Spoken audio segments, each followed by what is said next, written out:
Let's revive my poor starving sourdough starter. This is Dumbledore. He got a little neglected during the holidays. We like a tangy sourdough in this house, so I'm gonna pour out some of this, but we'll keep a little. Sorry, buddy. Just some hooch on top.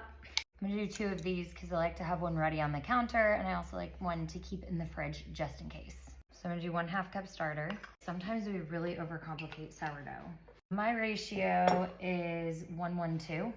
I do 1/2 cup starter, 1/2 cup water, and then 1 scant cup of flour.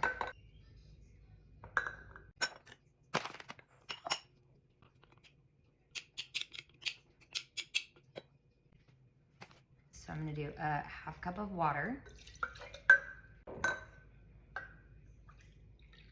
And I just try to make sure I use filtered water. Now, 1 scant cup of flour. I've not really noticed that big of a difference between bread flour or all-purpose flour. If you have bread flour, great. If not, it's not the end of the world.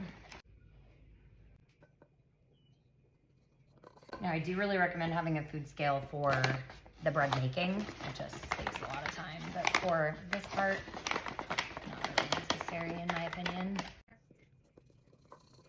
Mix it up real good.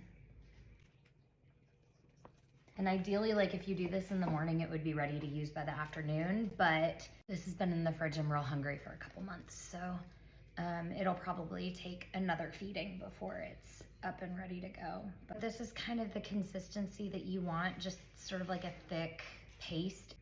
There you go. You can put a mark to watch how much it's grown, but for me, I can tell, I know once it's starting to like erupt out of the jar that it's ready to go. I'm gonna give this a warm place. It's kind of cold outside here today, so I'm gonna put it in the microwave. And then the other one I'm gonna stir up and just put right back into the fridge.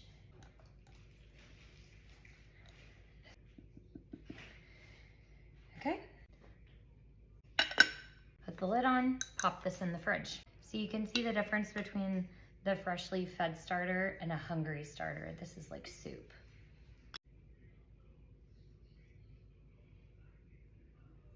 He's tangy.